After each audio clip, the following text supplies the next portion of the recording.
Welcome to the Ageless Women Podcast, where modern science meets timeless self-care for limitless vitality. I'm Dr. Cindy Groh, a board-certified nurse practitioner and the founder of My Venus Club. This is a space for women who are ready to understand what's actually happening in their bodies and finally get real answers. If you've been told your labs are normal, that this is just a part of aging, or that you just need to try harder, and if you've sat through those 15-minute appointments, left with just another prescription to manage symptoms, or maybe feel like you've lost a part of yourself, you're in the right place.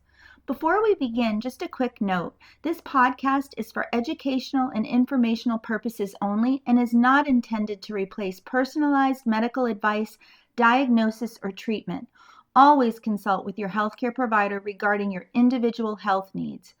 Here we go deeper. We connect the dots between your hormones, your metabolism, your genetics, and your lifestyle, so you can stop guessing and start feeling like yourself again. So let's get started. Welcome back to the Ageless Women Podcast. In episode 6, we took a deep dive into one of the most important and misunderstood conversations in women's health: hormones. We talked about how for decades women have been taught to fear their hormones and in many ways fear aging itself. But hormones are not something women should fear. They're something women deserve to understand. Hormones are powerful signaling molecules that influence nearly every system in the body. And one of the biggest concepts we talked about in episode 6 was what I call the hormone concert, because hormones don't work alone. Everything is connected. And most importantly, every woman's hormone concert is different. That's why two women can have similar lab numbers but feel completely different. So today in episode 7, we're building on that conversation. We're talking about two of the most powerful tools women have to support their hormone concert and extend their health span: protein and muscle. Because protein is not just for bodybuilders, and muscle is not just about looking toned. We need to talk about building strength, resilience, and metabolic flexibility. So muscle is the foundation that supports hormones, aging, recovery, and vitality. So today I'm joined with Brianna, our registered dietitian, who will talk about protein, nutrition, and why so many women are underfueling themselves. And Lauren, our movement medicine specialist, who'll talk about muscle strength training and movement and why muscle is one of the most important predictors of how well we age. And I'll be connecting this all back to hormones, because protein, muscle, metabolism, and hormones are not separate conversations. They're all part of the same concert. So let's get started. Hi girls, thank you for being here today. Hey. Hey Cindy. Hi Breezy. Hey, Lauren. So for decades, women have been told to eat less, do more cardio, and we know protein and hormones provide such important building blocks for muscle, tissue repair, immune function, and recovery. And muscle is metabolically active, and it regulates blood sugar, supports insulin sensitivity, protects our bones, improves strength. It really helps to influence our long-term health span. Not only, but as we age, protein and muscle become essential tools for just supporting our body. So Brianna, let's start with protein, because this is one of the biggest places women are often underfueling without even realizing it. Mm-hmm. Yeah, I would definitely say that diet culture has really kind of created this atmosphere where we're just told stop eating, like eat less, move more. That's the way to lose weight. That's the way to tone. That's the way to feel better. But it's the opposite once you hit midlife. Once you go into this, post-baby making stage, perimenopause, whatever you want to call it, our body really needs a lot more nutrition. We need to stop restricting ourselves and start fueling our body. So protein is one of the best ways to do that. And just for basics, I always like to tell people that what you hear in the media is that amino acids, you might hear a lot about amino acids and peptides. Yes. They make up proteins, and proteins make up muscle. So if you think about muscle as your house, proteins are the bricks that build your house. I like that. So you have to stack the bricks up. You have to have enough bricks. You have to have good foundation between the bricks to hold up your house. So protein is vital in almost every system of your body, whether it be satiety, meaning that you feel full, that you stay full for longer, you feel like you've had enough food, to prevent energy crashes, to help stabilize blood sugar, keep you focused, help with hormone production and regulation. Yes. And then obviously to help build lean body muscle mass, which is something that we all want as we age. I mean, we're not trying to look like bodybuilders or anything like that, but we just want to have a nice muscular physique. And protein is going to help you get there. So a few of the things that I deal with a lot with women is helping them, number one, to understand what protein is, how much protein they need, and the sources of protein. So whether that be protein from real food or supplements, where to get it, and what's the best options for them there. For the most part, I don't put anybody on less than 100 grams of protein a day, which sounds really scary to most people because we've been told to restrict protein our whole lives. But 100 grams is really a starting point. And if you break that up, it's about 30 grams of protein per meal. And we want to front load that. So we want to get definitely 30 grams at breakfast, not just coffee with collagen protein in it. We need some sort of actual food there. We need a substantial lunch that has a good protein source. So a grilled chicken Caesar salad from the restaurant on the corner is not going to cut it. You need to get at least 4 ounces of protein in there, which most salads don't have that. And then a good substantial dinner that's going to keep you full throughout the evening and through the night. So 30 grams at each meal, and then maybe somewhere in between you're adding in a 10 or 20 gram protein snack or two.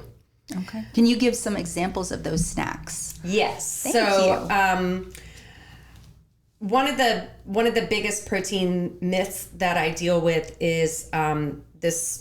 Well, number one is eggs. Like I still get patients that are like, I can't have eggs. My doctor told me I'm not allowed to have eggs. Oh, cholesterol, right? I hate that. Or like I'll have 1 egg and then like 3 egg whites. And so that's one thing that we have to get over. Eggs are perfectly okay. There's also been a lot more research going toward whole fat dairy products. So whole fat yogurts, whole fat milks, grass-fed beefs. These are all have a lot more research to them and really just pointing to the fact that they're less processed. Yeah. So there's more vitamins and minerals to them. They're because they're processed less. The fat content is a full fat product, but if you're not overeating it, your body needs fat. And if you're eating Go ahead. Sorry. No, Cindy, go but on. if you're eating enough protein, you're going to be full, so you're not going to eat the extra And fat. they're going to get C15, which is pentadecanoic acid, which we're going to talk about in the next episode, which is critical. So important. Yes.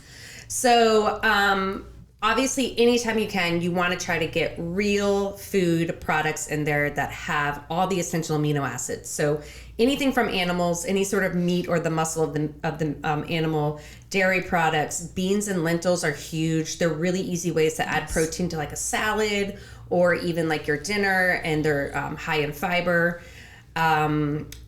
Tofu or soy-based products are also good. Quinoa is a really good protein source that has all the essential amino acids. And then there are some reasons why you might need to supplement protein. So if you have to use a protein powder, a bar, or a shake, there is room for those, but it shouldn't be the foundation of your meal throughout the day. Like your meal shouldn't be a protein shake in the morning, a bar for lunch, and then you have dinner. Right. So we really want you to eat more real foods, minimally processed, that give you not just protein, but also fat and vitamins and minerals and fiber and all the things that your body needs in little simple foods. Yes, so important. Macronutrients. Yep, all your macronutrients. Yep, and then you get your micros too in there, micronutrients, all very important. Right.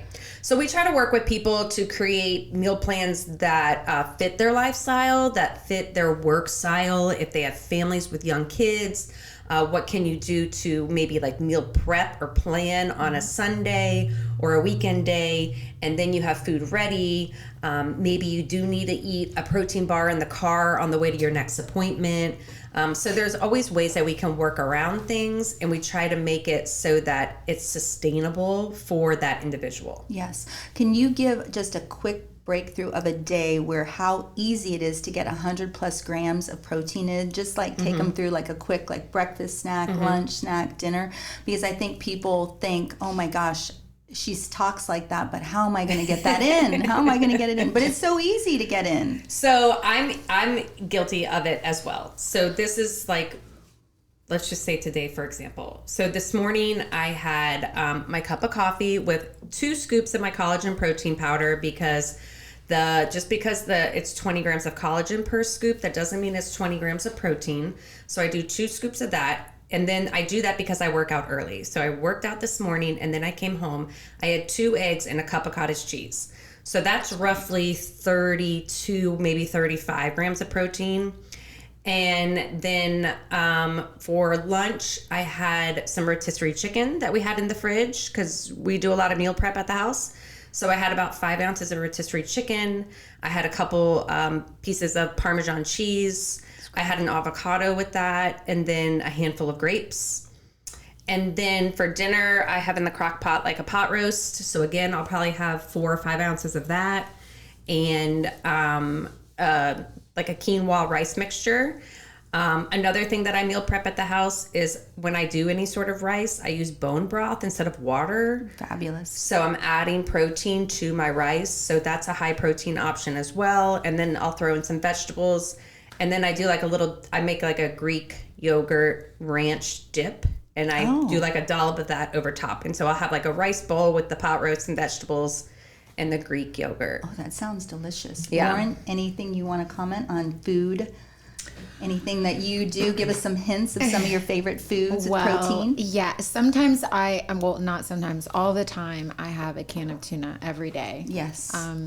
Maybe not on the weekends, but during the week, because that's an easy 32 grams of protein. It's ready. I don't have to prepare it. The small can of tuna. Yep, perfect. Yeah, the 3.5 ounce can I think is 45 grams of protein. Yeah. So that's if you're trying to get 100 grams of protein, that's already almost half your protein. Yeah, I try to hit 120 on my protein, 120, 125, and I still have to focus on that. Mm-hmm. Like it's not something that is ever just consistently moving in my daily life. I have to really be intentional about hitting my protein in the morning, like counting through it. A lot of people will say, how do you count that? Well, at first I just Googled everything. How much protein is in this, 4 ounce piece of chicken. Right. But yeah, tuna, eggs, cottage cheese, if you're doing dairy,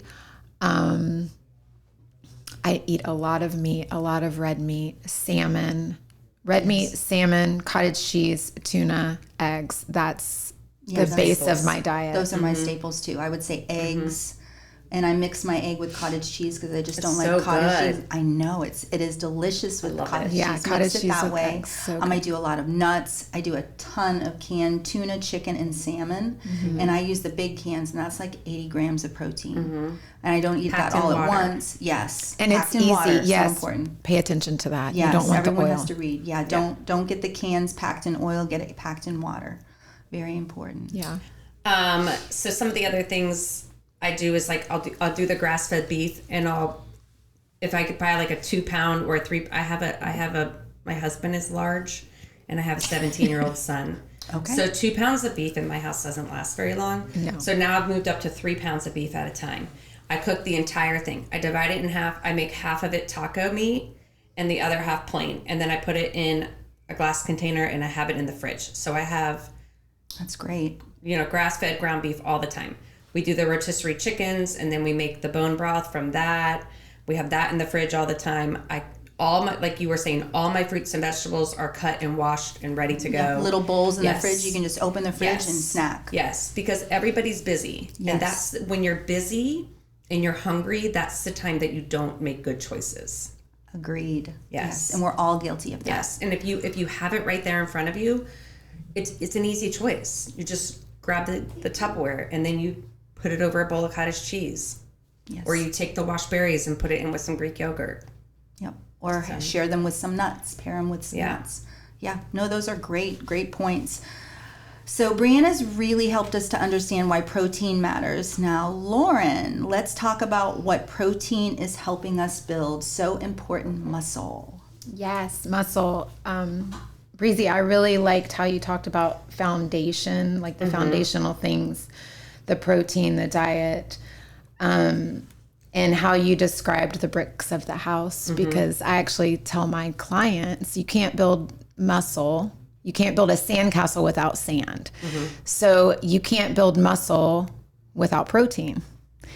I like to put that picture in people's minds because they will be lifting and lifting and lifting and working out. And they're like, I'm not getting that toned body. And really, I want to just say, you're not building muscle. Right. Because that's how you get a toned body. So the foundation is the most important: your diet, your sleep, and lifting heavy weights, actually doing progressive overload, really challenging your strength, not just burning yourself out on cardio sessions. Can you explain what that is, Lauren, for people that may not understand? Progressive overload? Yes, please. Progressive overload is lifting until you can't lift anymore. So you will start on a certain set of weights, like a certain weight, and then you will lift that weight 8 reps, 10 reps, 3 sets, and then you'll get to where it becomes easy for you. And then once it becomes easy for you, you shift to the next weight up. And then you want to be lifting at the end of your sets. You should barely be able to lift the weight. That is when you get to the point of building muscle and growing. So, they say diamonds are made under pressure. So are muscles. I like that. Yeah. That's fabulous. Women like diamonds. Yeah, we like diamonds and muscles. Yes. I like that. So really, that's the foundation. It's really simple. We overcomplicate it, and it's just like we talked about before. It's all part of our design. Like, we have to have sleep, we have to have a good diet, and we need to do things to challenge our bodies. Yes. I think it's so. I hear so many women are just like afraid of getting bulky if they lift too heavy. Yes, talk about that myth.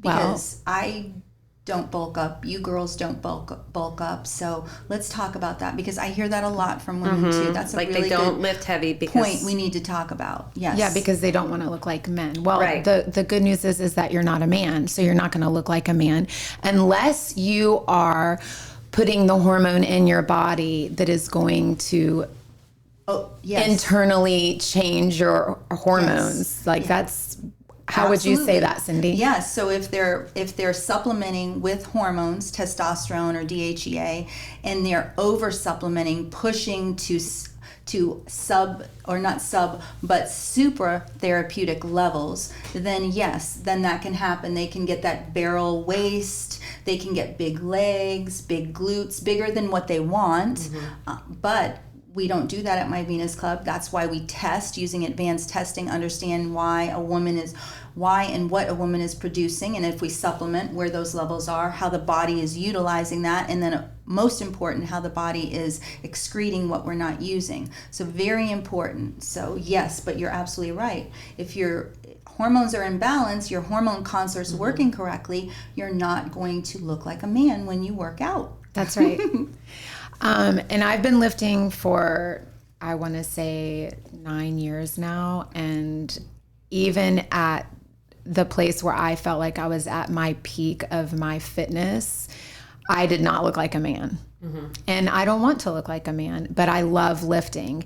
And even more beyond that, at a certain place, I feel like we start doing it because we want to look so good. Like we want to look so great in that bikini, right? But it becomes even more than that, because as we get older, we realize that we need this to sustain ourselves and to live a good quality of life. Medicine can only take us so far, and that's where, muscle is what is going to give us that quality we're looking for. It's like the 401k for your body. We deposit into the bank every month to sustain us through our retirement.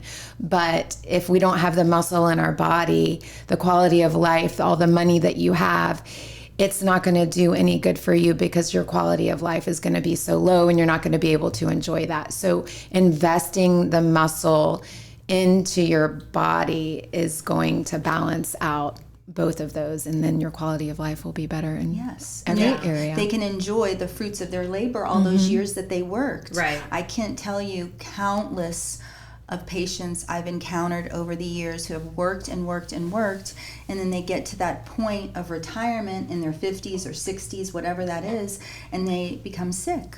Yeah, now they can't even enjoy all of the money that they've invested and saved because they didn't invest in themselves. They did and not their physical invest being. in their health and wellness. I have seen it countless times, and I don't care how much money you have, you cannot buy your health. You have to put the time and effort into building your health and wellness. It's so important. So those are great points. So why is it that as we age, it gets harder to build and maintain muscle? That's a hormone factor, so important. So that's why looking and understanding your personal hormone portfolio in concert is critical. Understanding for a woman, that is her estrogens, and we have 3 different estrogens, and they're all important, and they all play a role when we're young and post-baby age.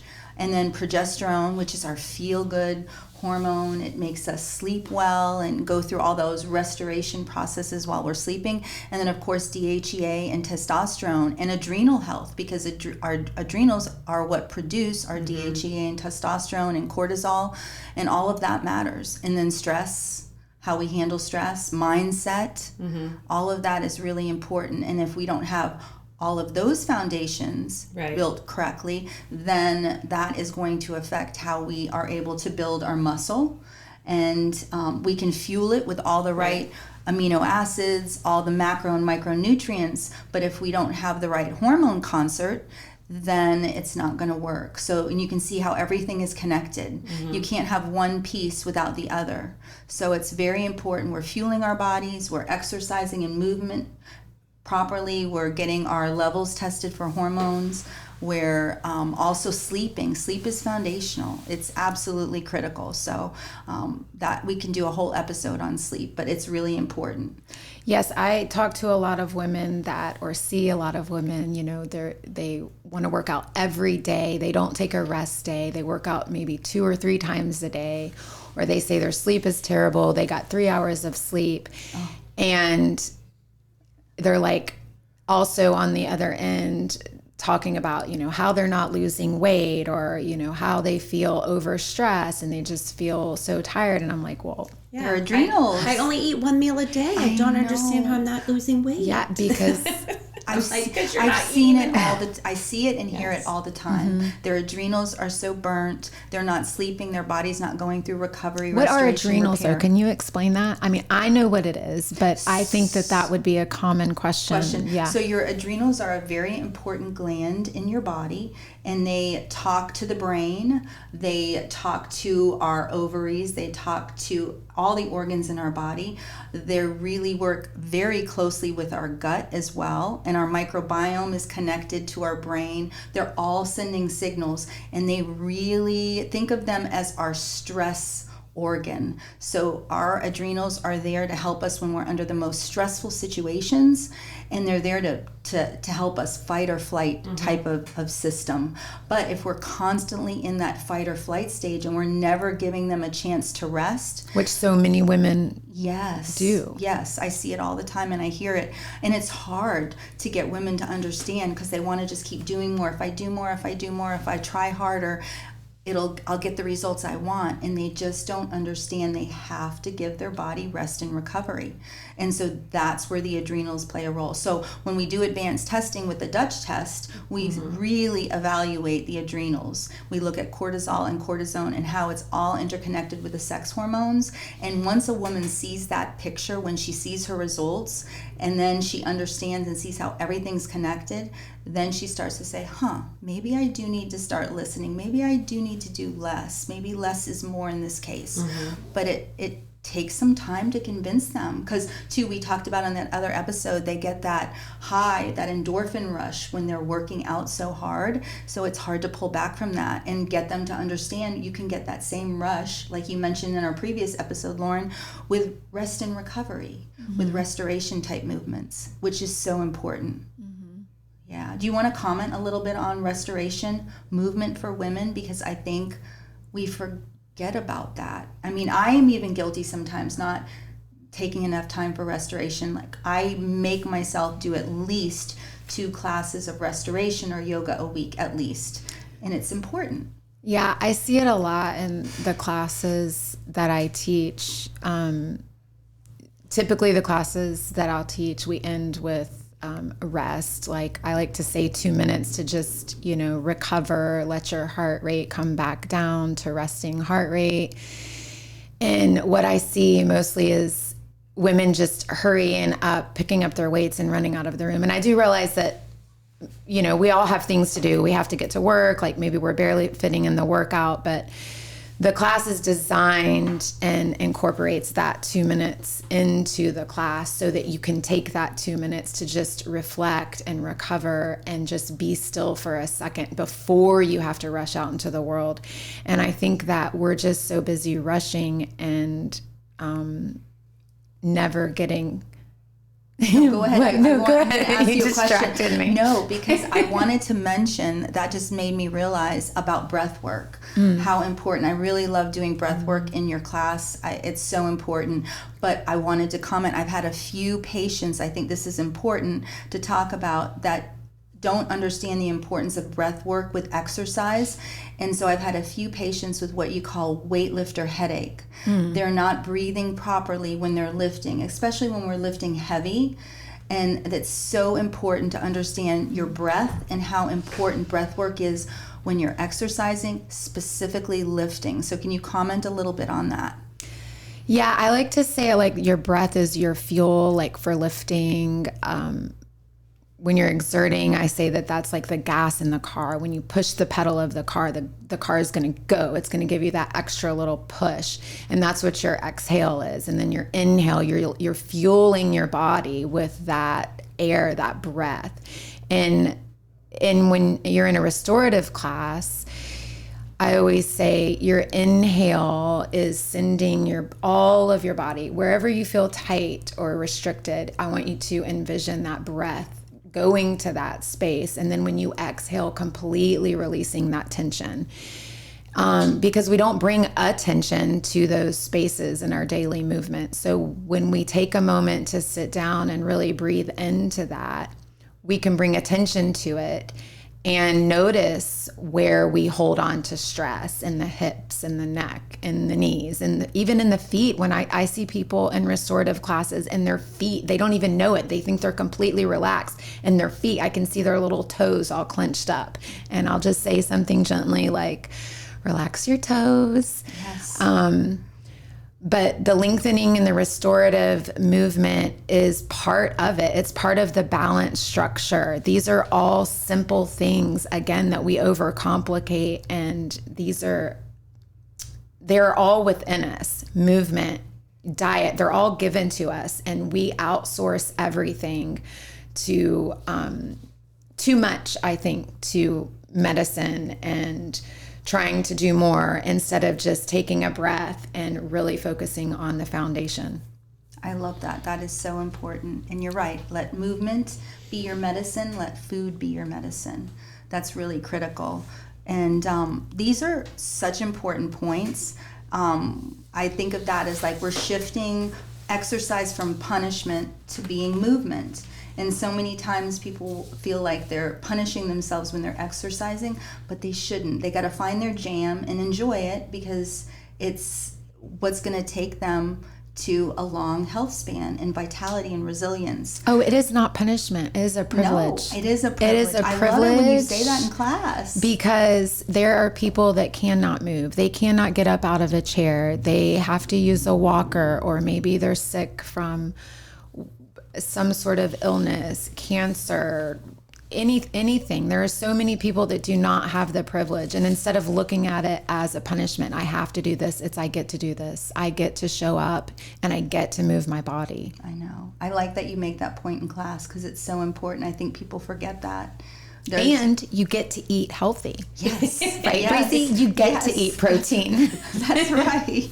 I don't know if everybody would agree with you on that. I do. I love to eat protein. Me too. It's nothing better than a great steak. You're not wrong. Yes, it's delish. So let's let's make this a little practical. If there's a woman out there listening thinking, okay, where do I start?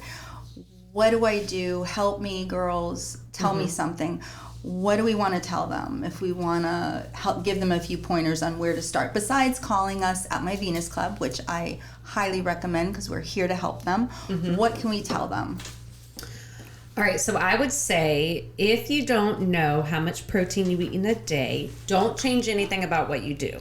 Eat exactly the same way for a week and track how much protein you eat. Like, look at the label and actually look at how much protein you eat through the day. Because most of you would be surprised to find out that you don't eat nearly anywhere where you think you do. That we are severely underfueling ourselves, especially in protein. So just track it for a week and see how you do. If you are getting more than 100 grams of protein, then that is great. Good for you. If you're not, call us. Yes, I like that. Yeah. All right, ask Lauren. for help. Yes, ask for help. All right, Lauren, what do you want to tell us? I would say start with walking. Just start with moving your body every day and taking it one step at a time, quite literally. One step at a time, one breath at a time. Ask for help. We all had to start somewhere. Yeah.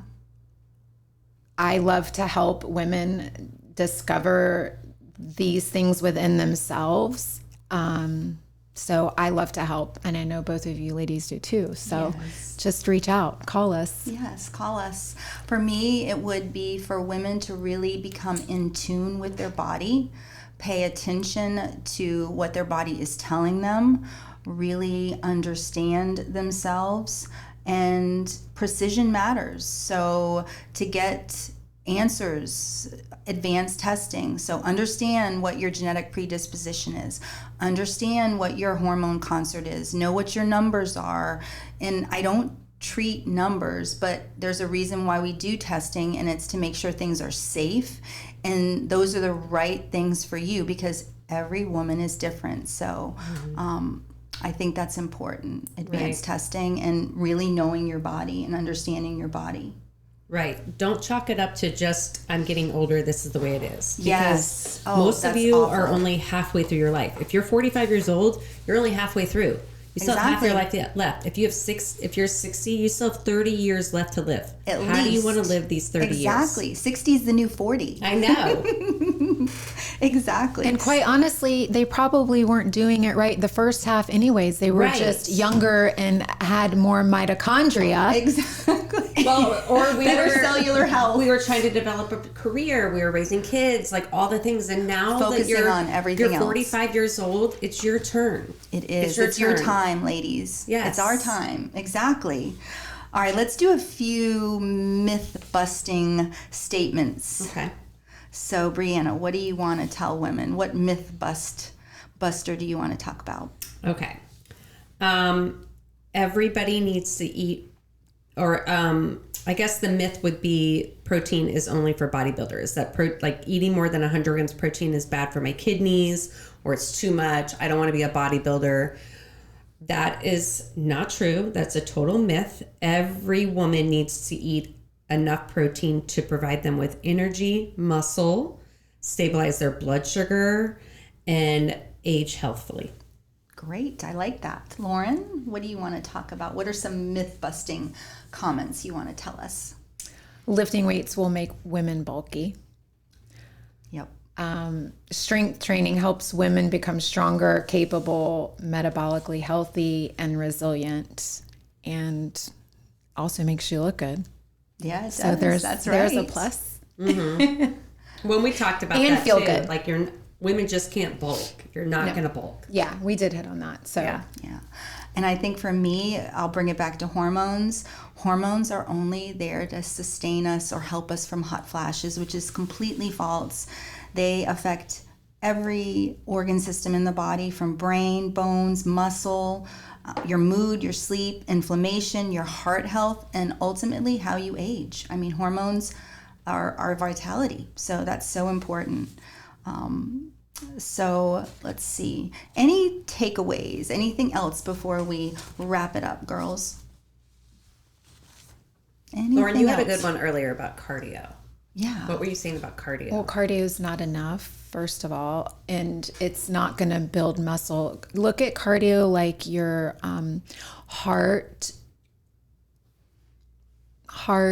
longevity. The cardio is for your heart, for your breath, like your stamina, where lifting is for the muscle, the building. So lift more, cardio less. Okay. I like that. The muscle is the medicine. I like that. Yeah. That one was for you, Gracie.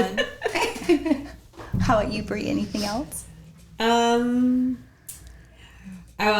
Eating less is always the answer. That's one that I think we've talked about a lot, but just, I mean, for the most part, I'm telling you. It breaks my heart when I hear know. women I'm telling say that. almost every patient, you need to eat more. You need to eat more. Yeah, I tell them that too. Yeah. And it's really scary. It is scary to tell them that you need to like double the amount of calories you're eating, but it's the truth. Because they're starving themselves. Yes, literally. That's what I was just going to say. When you have a nutrient deficient body, you are setting yourself up for disease and just shortening your lifespan and your health span. There's just no way around it. Mm-hmm. If you don't give your body what it needs, it cannot survive optimally, for sure.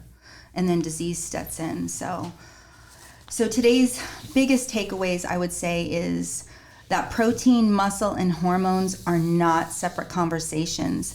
They're part of the same system. Protein gives the body the raw materials. Strength training gives the body the signal. Muscles supports metabolism. And hormones help conduct the entire concert, influencing how we build, burn, repair, recover, and age.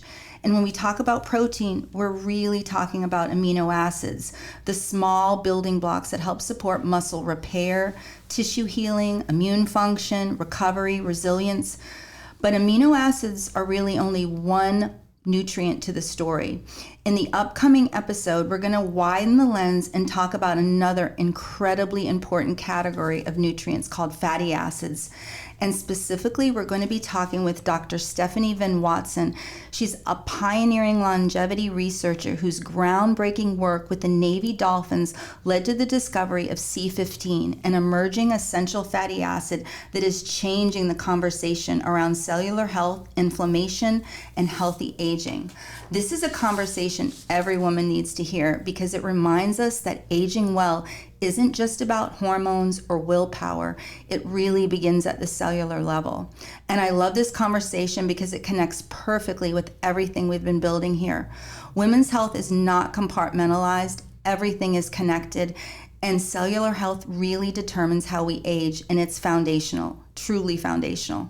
We want women to understand health span begins at the cellular level, and everything we've discussed today affects our bodies at that level. And in our upcoming podcast with Dr. Stephanie, we're going to go deeper into the science of C15, that's pentadecanoic acid, and how it affects cellular health, disease prevention, and health span. So keep building your foundation, ladies, keep listening to your body, and keep supporting your hormone concert. And reminder, aging well is not about shrinking yourself. It's about building a stronger, more resilient body from the inside out. So thank you, Brianna and Lauren, for joining me today. And thank you all for listening to the Ageless Women Podcast. Make it a great day, as Lauren would say. Keep building your foundation, and I'll see you in the next episode. Go ahead, Lauren. I have something to say. Yes, go ahead. I just had this really great picture that I wanted to share that would maybe help women understand that you can't just treat one of these things, that you have to put them all. It's like, Cindy, you bake sourdough bread, right? I do. Okay, so what are the ingredients in that? Water, flour, salt.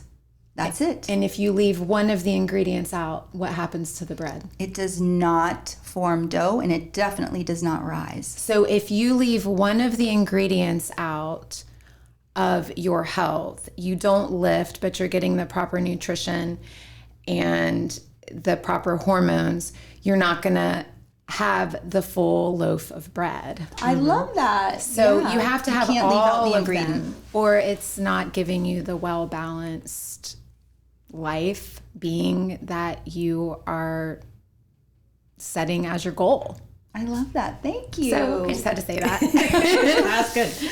All right, guys, we'll see you in the next episode. Bye. Thanks, everyone. Thank you for being here with me today. If this episode resonated with you, I invite you to share it with someone who may need to hear it also. And if you're ready to start understanding your body on a deeper level and getting the clarity you deserve, you can learn more about my Venus Club at myvenusclub.com. We offer a limited number of memberships for women who are ready to take a more personalized, in-depth approach to their health. So apply for a membership. There's no pressure, just an opportunity to start a different kind of conversation, one that focuses on you, your body, and what you truly need. Because once you understand your body, everything changes. I'll see you in the next episode.